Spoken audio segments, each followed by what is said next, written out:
Yeah, that's start. Join me in the pledge. I pledge allegiance to the flag of the United States of America and to the republic for which it stands, one nation, under God, indivisible, with liberty and justice for all. Okay. Any public comment? No comment from the public. We have the consent agenda, the regular minutes and the special meeting minutes, and the calendar. I didn't get everybody set up on the calendar. Jane, are you going to be able to be here to sign checks sometime in July, or are you still going to be laid up a little bit? Jane? Did we lose her? We may have lost Jane. Where's Tarzan? I'm thinking.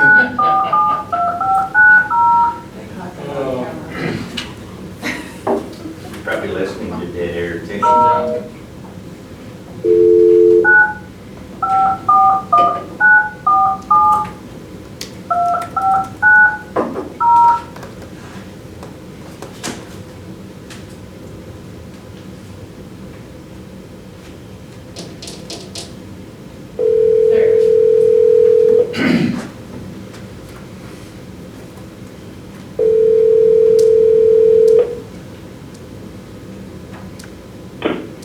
Hello? She's back.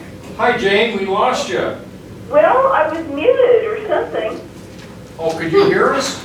No, couldn't hear a word. Oh, okay. Yeah, Nothing about it. well, we had to exclude you from the...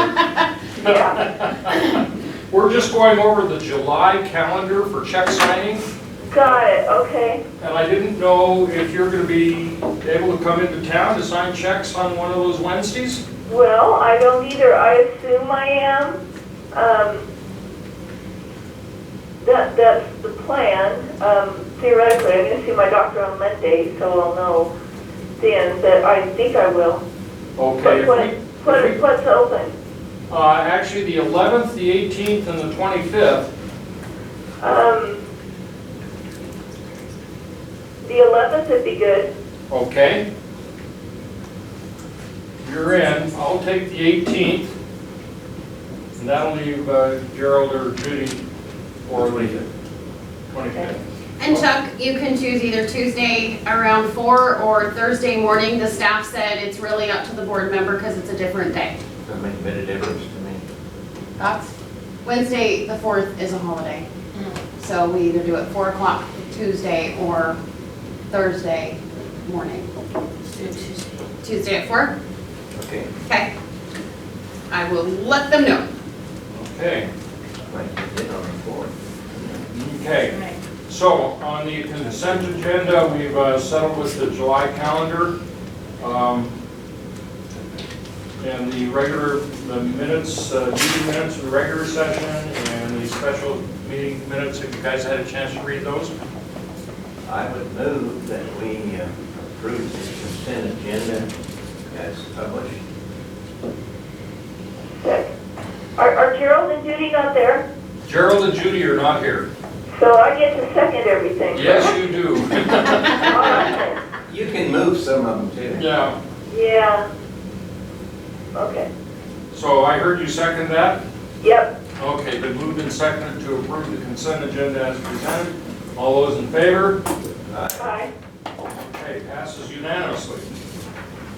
Okay, the April 2018 LHD financial report. You're up, Cheryl. Okay.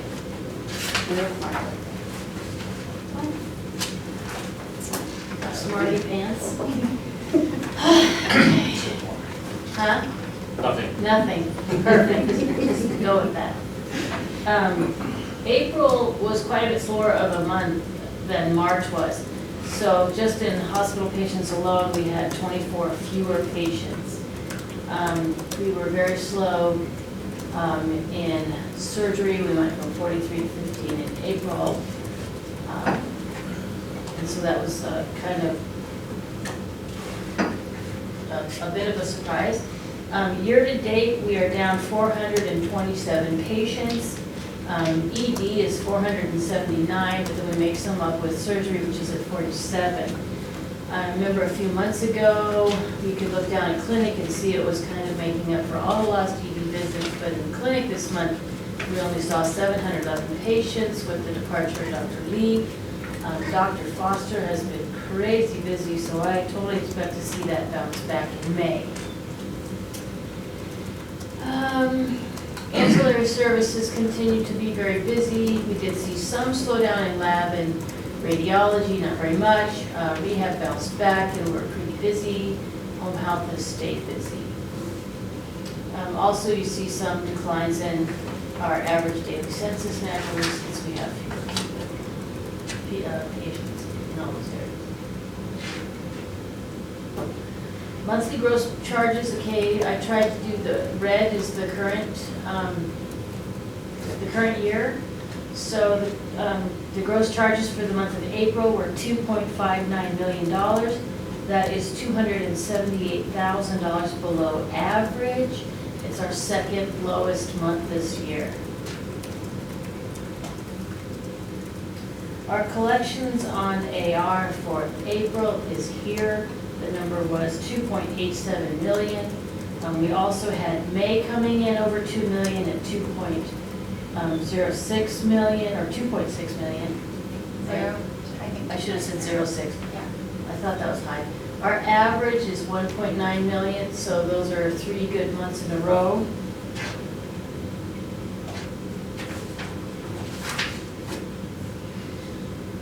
Days in AR stayed flat. It didn't move from 72, so that's good. We are not really expecting that to go down much further until we've continued on our rollout of the RICAN project. Want to give a quick update of that? Sure. Phase 1 of implementation is completely finished. I'm in the process of doing phase 2, which is the claim scrubber. We're supposed to be going live on the 22nd and making sure to keep them on track. We have somebody from RICAN coming on site on the 19th and the 20th to train the billing team. So once this second module is in place, we can actually start using it. And then we have a couple more modules to implement, but we can start having the staff use it. Before then, I think it's just the reporting and like patient liability estimations and things like that that come after. So it'll be up and running by the end of the month. Good. Thank you. Our days cash on hand for April was 80, and I don't know if you remember last month, but we did set up a bond borrow, and unfortunately, it should have come through April 30th, but it didn't come through until May 1st. So we still show on very low cash here. If you added that cash to the bond borrow amount of 1.2 million to this cash, we would have been at 96 days cash on hand. So we're okay there. Yeah, we just have to make sure we're over 90. Well, quarterly, they look at it quarterly. But they're very fine, they understand that the reason why we're below is because we didn't need borrow, so that's not really considered to be out of covenant because of that. So, and it was on kind of their side that they were a few days late, but it's not a big deal. It's not good. Profit and loss for April, you can see that we had 661,000 under budget for operating revenue, which is a significant amount of money. It's partly due to lack of gross charge, and it's partly due to our contractuals running pretty high for the month. Our expenses are also below budget. Operating expenses were below depreciation. After depreciation and interest were below budget, 154,000. Our non-operating income was a little bit above budget for 21,000, but we lost $474,000 in April, mostly because our revenue was so low. So that means we were $486,000 under budget in April. And then looking at our year-to-date numbers, our revenue is $2.6 million under budget. but it's also 1.9 million ahead of last year at this time, which is pretty good. Our expenses, including depreciation and interest, are also $2.6 million under budget. So we're only off on our total gain by $3,000. So at least we're doing a very good job of correlating our revenue and expense in our budgeting process. Our net gain for the year is $274,000. We're $161,000 ahead of budget. So a tough month, but year to date, we're still looking good. Okay. Balance sheet, really no changes. Next month, you'll see the cash come in and the debt go up, but this month, you see there's hardly any change between total assets and our, 50,000 bucks. Questions on Lake Health District? Okay. Then we have the resolution to adopt the budget. Everyone was at the budget meeting, so, and And you got that on there? this, Yeah. no, do you have that on? You need to look at it. Well, I looked at it, and I was a little confused on the number, the way you presented it. Do you have it up there? I'll bring it back. Your general obligation bond, where do you get that number? That's actually the revenue that you get from your old tax, that's your tax money that you get. When the city passed a bond to finance the new building on the hospital way back when, and that's the revenue from that we get every year. Okay, now where's the normal taxes shown on Where's the normal taxes? here? Personnel services. These are mostly the expenditures here. That's what you're looking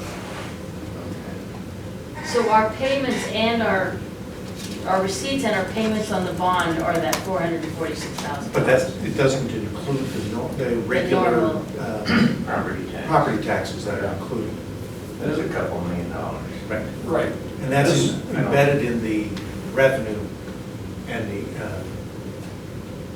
And I think that this is the form that's required by the state. It doesn't necessarily the way that we might do it that makes sense, but this is the state's way to do it. The LB1 and the Yeah. LB50 Yeah. show the revenue as well. This is just the These- expenditure side. This is how much you're Depends on what putting out. Yeah, and the LBs for levying the taxes. Okay. Thank you. It doesn't really make that much sense, but it's not my form. Now, if you wanted the full budget, why, I'm sure, you could get that notebook back and take a look at it. would you like to see that? Okay.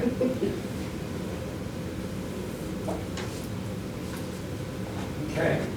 So we need to, We would ask for a, Approval. Do I hear a motion to approve Resolution 2018-4, the adopting the budget? I'll make that motion. I'll second it. Okay, moved and seconded to adopt Resolution 2018-4 for the adopting the budget. All those in favor? Aye. Passes unanimously. We now have a budget. so then, I'm sorry. The next thing is the committee members. Both Don Leslie and Jody Borgardis, their terms expired this year and they agreed to another 3-year term. Okay. And you have to approve that too. Okay. I'll move that we grant Don Leslie and Joni Bogardus as budget committee members for the next term. I'll second. Okay, moved and seconded to accept budget committee membership renewals on Don Lasley and Joni Bogardis. All those in favor? Aye. Aye. Passes unanimously. See, you're not like me at all. Oh, you just wait. Goose Lake Medical Services, GLIMS. Okay, we'll start out by looking at Lakeview Gardens. Patient counts in April were 621, that's kind of a bit lower than what we've been seeing, that equals about 21 people in the gardens for that month of April. Our revenue was also down a bit at 185,000 with the fewer people. So you don't really have a waiting list for long-term care? So long-term care never has a waiting list. What you have is as patients need to come in, then we accept them. The waiting list is in the assisted living. Has been. Two different components. And I think we were kind of keeping people out. We were doing all the work on those bathrooms. And so they were using that extra space to move people around. And we got that. Done. Good. Okay, so the profit and loss for Lakeview Gardens, April's revenue is 185,000. Year-to-date loss is 795,000. I was looking at that a little bit closer tonight. The increase in contract labor year over year is 250, is almost 300,000 over last year. Rent, which is down here, is adding $124,000, and we've added $250,000 to wages. So that's what's causing your that. Shouldn't we see a little bit of change when the assisted living, now that we're Yes. running on that? Yes, because really we've been training those people and paying those people, and as we add residents, we're not going to see an increase. And we're done with the tiling and stuff in the restaurants, so. Okay. Okay, Goose Lake Medical, they had $61,000 in revenue this month without any local assistance. This I would like to say, because is $18,000 above the average that we've seen in the last 10 months, which is good because that means we're increasing our productivity without really increasing our expense, which is what we need to do while we're waiting for the state of California to double our charges. Any word on that?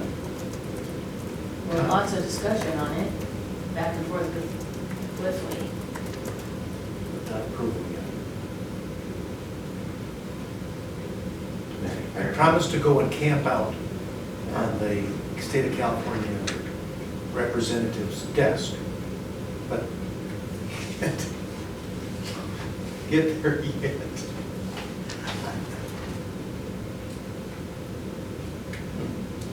Okay. So we had a loss of $8,700 for April. And at our DME business, Lake Health Medical Supply, we had a fairly good month. We had a profit of $6,000, and our year-to-date profit is now almost $42,000. There was a couple of lines right below on that page, and I couldn't The one make out before what that? they were. Here, No, they were below the gain and loss. No, I'm talking about the name. oh, There's nothing there. Okay. On the one that I saw, there was a couple of entries below that. oh, yeah, I kind of pare it down for this presentation, so I don't put everything on there. And I don't But I couldn't read what it was. remember what it says right now. But, yeah, but if you want to call me anytime, I'll look at it with you. Okay. Any questions? Okay. Moving right along. Contract review, we've got a couple of them here. We do. I have sent to you copies of the Teamster agreement that we negotiated, and it took a lot longer negotiating this time than we had in the past.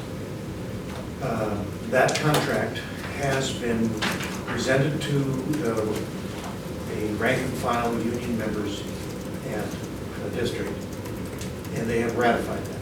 They had that meeting on May 30, or the election on May 30th, and they approved it. So it is our recommendation that we've made all the changes that were negotiated and included those in the agreement. The final version, I believe you have and we have. the There was signature. just a couple of, from what was sent to them, Kristen made some grammatical changes, but that was it. But I can send you exactly what That she is- sent us this morning. And they were, part of the issue is since the contract goes into effect January 1, 2018, 6 months ago, there are some in our Exhibit A that lists all of the employees in those positions. There have been some employee positions added or redefined within our roster that were not in effect January 1. Hence, there are some slight changes. So it is retroactive pay.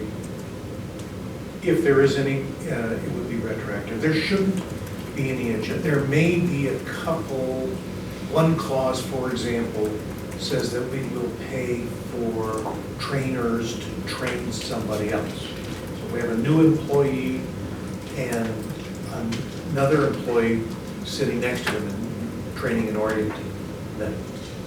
We may have to go back and find that circumstance and pay them for that. But by and large, it should not be any retroactive payments. Can you touch on the changes that affect our bottom line compared to the old contract? The rate increase, it is still using the wage watch approach. There was a lot of discussion about having a set rate increase and having a set cost of living increase. Those were rejected. So the wage watch analysis that will start here next week will be a market comparison.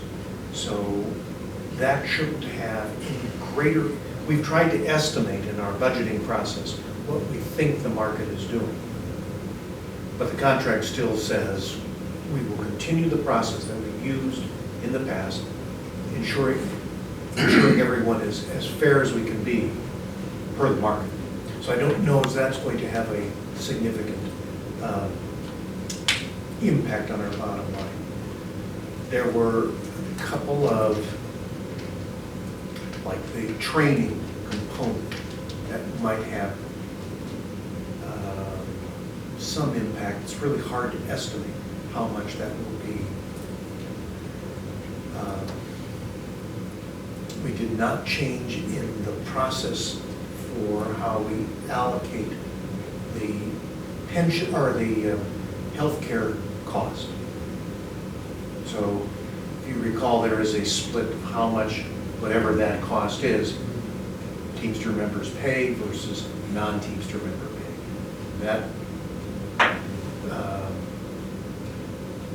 That percentage didn't change, so there was no variance in that. Leslie, do you recall any other changes that would be significant? I thought we sent you the notes on what were the changes, but. No, most of them were HR, wage and labor laws that needed to be brought up to date. State stuff. Yeah, state and federal. There was a lot of language Yeah. improvements to make it compliant with, as you said, labor law, and some clarity by and large. Okay. We did get close to having a more significant impact, but it will continue as it has in the past, which I think is a very fair for both employees as well as for the district. So it's taken a long time, but I recommend that you approve this contract. Okay. I'll move we approve the contract. I'll second that. Okay, been moved and seconded to ratify the Teamsters contract, an agreement between Health District and the Teamsters Union Local Number 223. All those in favor? Aye. All those opposed? Hearing none, Passed unanimously. Okay, next one is the public health agreement. So this is something we have talked about for well over a year, year and a half. The agreement that I have sent to you, I believe you've all seen it at least once, with the modifications. The agreement originally was written by Tom Couture. It was revised with some modification by the Department of Justice attorney on behalf of Oregon Health Authority, and some comments from the county's legal counsel. Everyone has come to agreement. The final issues that really both the county and often the Oregon Health Authority wanted to ensure is that the county does not give up in any way the responsibilities they have for public health. There are some duties that the county cannot relinquish. And so it became more clear in the agreement what component is county responsibility and what can we deliver on behalf of them. It's all driven by state law, isn't it? It is. And so the agreement helps specify predominantly the time that is the county administrator, county health department manager. Number one, we can't just arbitrarily choose someone without county involvement. Number two, that person, who's Judy Clark, will spend at least 4 hours a week doing duties of the county, where she is effectively a county employee, so that we could not redirect her time or her energies. She is functioning as an agent of the county. So that was really an important component of this agreement to make it clear. All the other components we can do as a district and contract on behalf and provide to the county. So I met with commissioners on Tuesday for a public meeting. All the employees were present.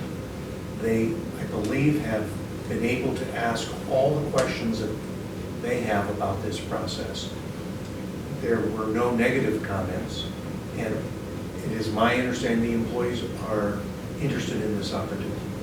Look forward. I know that Judy Clark is willing and interested in having this process go forward. Effective July.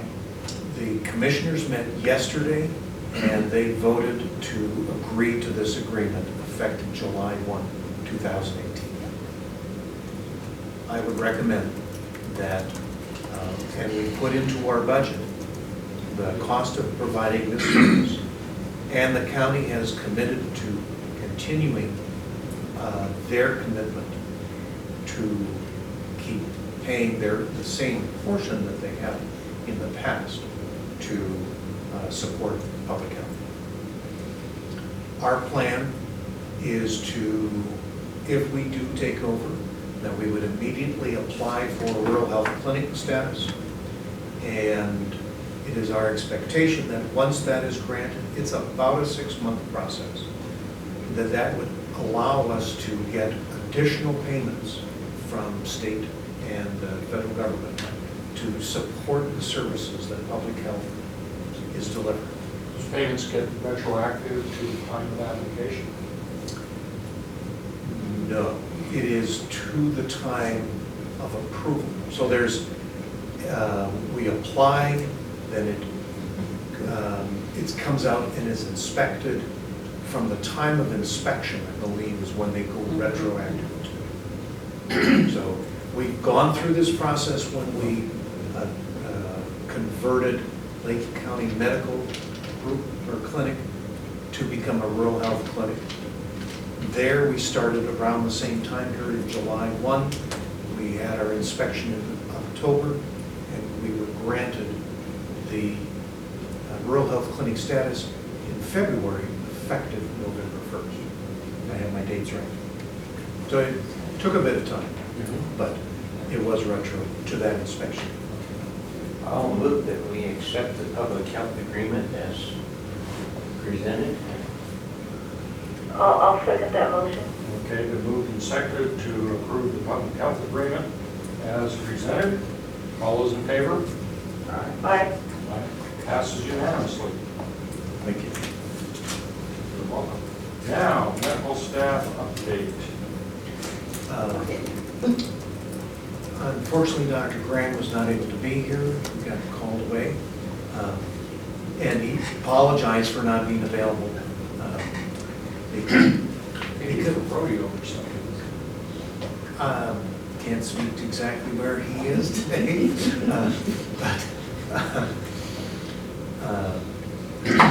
In the month of April or May, they were not able to have a meeting because there were several times that several of the doctors were out of the hospital. So we do not have any update from the medical staff report. Employee recognition. It's always a great opportunity to talk about how great so many of our employees are. In this last month, we've done a lot of, there are always a lot of things going on. And one of the challenges that we've had is sometimes health, our staff members' health is not always working well. And we've had, one of our managers has struggled. And so members of his team have really pitched in and made a difference. So the employee of this month I'd like to honor is someone who I talked about last month, who had just recently gotten been approved, taken his test and approved for the EPA certificate. He's now a licensed HVAC tech. His name is Brandon Hill. So Brandon has been with us for about 3 years and doing just a bang-up job, and he's really helped out when Justin has not been available. So, Brian, Great. Yeah. Thank you. Okay, item number 10, CEO report. did you have something you were going to? Oh, No. any comments? Oh, okay. Okay, so a couple things. We have been, as you know, when we've had some changes in staffing, we've been looking for practitioners to come in and support us with Dr. Lee leaving and other changing in staff. So I'm pleased to say that we have a temporary or a locum nurse practitioner. His name is Rick Foster. So we have now 2 Fosters, Dr. Matthew Foster and Rick Foster, who's a nurse practitioner. So maybe we should be foster care? For foster parents. So Rick will be with us for about 3 months and has already been very busy as he's been getting acclimated. We are pleased to announce that we have offered and she has accepted a position for a physician assistant. So her name is Kathy Thompson. She'll start on June 25th. So Chris McAllister is a physician assistant, and the other qualification is being a family nurse practitioner. So Kathy will start on the 25th. We're excited. She most recently has been up in Christmas Valley, so she knows Lake County. So we're excited about that prospect. We've added another practitioner. His name is Rigpa Schumann. And Rigpa is a psychiatric nurse practitioner, and he starts next week. He's already been through his orientation. He'll be based out of the specialty clinic and will be supporting the expansion of our mental health services, because as a psychiatric nurse practitioner, he spends much of his time managing the medication that patients are on. We've had a contract with a psychiatric nurse practitioner in Portland, Andrew Villiers, and he's been supporting us for at least 4 years. He's just been overwhelmed and has not been able to provide us any more service. We get 4 hours a week of his time, and Rickpa will be here 40 hours a week. So we think that will greatly help him and help our physicians in the clinic as they deal with lots and lots of patients that have medication needs. So that will help support them. He starts on next week. He's here for 3 months unless we're sort of on a trial basis, and he may stay longer. So we'll see how that goes. June 23rd is Daily Days. I want to remind everyone, the theme this year is Become a Champion for Your Health. So from 10 to 2, we will have a lot of things going on. There will be special polos for all board members. Special polos? Shirts. Shirts, Okay. just to make sure that everyone can identify. I have one from last year. Excellent, excellent. Those that didn't have one will have one, so I want to make sure we cover that. We had our mental health survey. I talked a little bit about that last time. And that was a 2-day survey by the state because we are the, what's called a CMHP, Community Mental Health Facility. We contracted with the county. We have some things that we haven't gotten the written report yet, but in the exit interviews, they talk about how much better things are and that they were very pleased with how clients are getting care. So it's a positive. There still are things we have to work on, and that's always helpful to get those positive responses. I'm pleased to say that the assisted living facility opened up this week, and so we should reach minimum of census of 5 by the end of next week, and then we'll be adding more people as we go. So that's a very positive thing. We also have finished, as I said, with the repair of the grout and some of the other problems that we've had. Our delivery of food and pickup of food, as well as laundry and other components, is working well.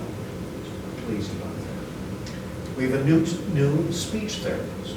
Her name is Julie Snedeker, and she just started. So we've had temporary speech therapists who's been doing a bang-up job, but Julie has just started with us. So that's a big expansion for us. Over the last couple of years, we had a speech therapist coming out of Clem a couple days a week, and we started with a partnership with the ESD because they have needs for speech therapists, and it keeps building and building. That helps us with our ability to treat stroke patients, because a big part of stroke therapy is, our post-stroke therapy, is doing swallow studies that speech therapists have to participate in. But it also allows us to help kids, and we have more and more kids that have needs. So this is a really good addition to our rehab department. So we're moving ahead on that. We're going to be inspected by the state, by the federal government for our 340B program. 340B program is the federally mandated program where we buy a medication that's very expensive and the federal government, the pharmaceutical vendors or suppliers produce they give us the drug at a reduced cost in replacement of that used drug. The difference is a savings to us. Works out to about $140,000 to $150,000 a year. So it's not a huge number to us, but it is an important number. So this is the first time we've been inspected by the federal government to make sure that for every patient that we apply this benefit, it is tracked and appropriate. our company contractor, Amerisource Bergen Company, or ABC, has been here helping us get prepared.